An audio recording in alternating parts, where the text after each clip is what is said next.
হচ্ছে আমার চিকেন কষা। এই যে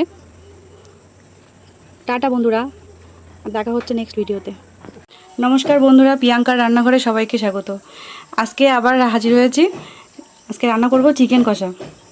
এখানে প্রথমে আমি চিকেন নিয়ে নিয়েছি বেশ কিছুটা পরিমাণে, অনেকটা বেশি গেছে। এখানে পরিমাণ মতো আমি বেশ কয়েকটা পেঁয়াজ কুচি করে নিয়েছি, দুটো টমেটো কুচি করে নিয়েছি, অল্প কিছুটা ধনেপাতা আছে, আর কিছুটা রসুন থেতো করে নিয়েছি। এটা মরিচ কিছুটা বেটে নিয়েছি, অল্প কিছুটা আদা বেটে নিয়েছি, আর কিছুটা রসুন বাটা। কড়াইটা বসিয়ে দিয়েছি, কড়াই গরম হয়ে গেছে। এবার কড়াইতে তেল দিয়ে দেবো। আমি এখানে আলুটা ভাজার জন্য রিফাইন তেল নিয়েছি। তেল গরম হয়ে গেছে, এবার আমি আলুগুলো ছেড়ে দেবো।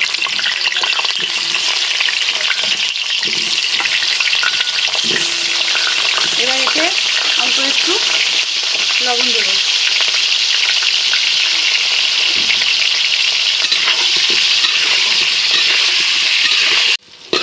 আলুগুলো ভাজা হয়ে গেছে, এবার আমি এগুলোকে একটা পাত্রে তুলে নেব।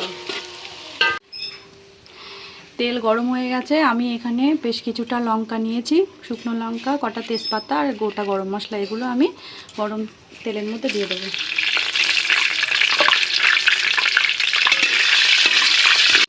এবার কুচি করে রাখা পেঁয়াজগুলো আমি ছেড়ে দেবো।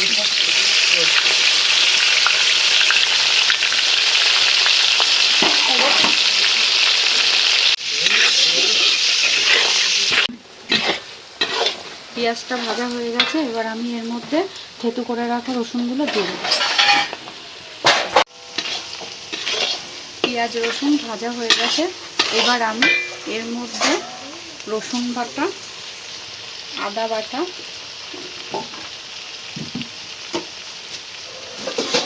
টমেটো কুচি দিয়ে দেবো। দিয়ে এগুলো নাড়াচাড়া করতে লাগবে। এর মধ্যে পরিমাণ মতো লবণ দিয়ে দেবো।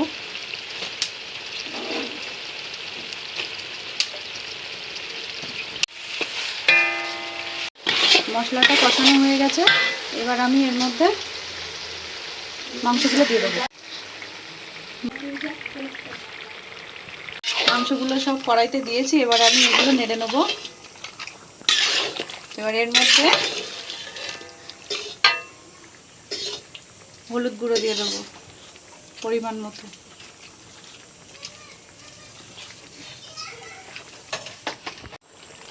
লঙ্কার গুঁড়ো দিয়ে দেবো,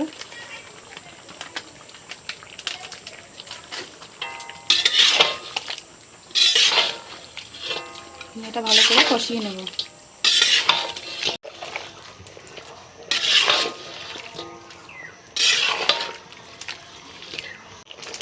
মাংসটা কষাতে কষাতে এখানে আমি জিরে বাটাটা দিয়ে দিলাম। এবার এটা ভালো করে নেড়ে ভালো করে কষিয়ে নেব।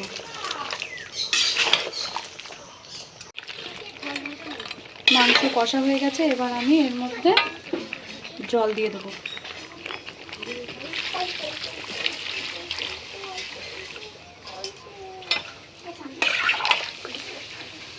এবার মাংসটা ভালো করে নাড়াচাড়া করে আমি এটা ফুটতে দেবো।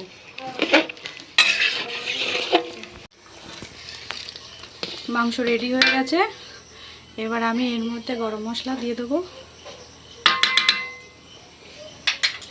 দিয়ে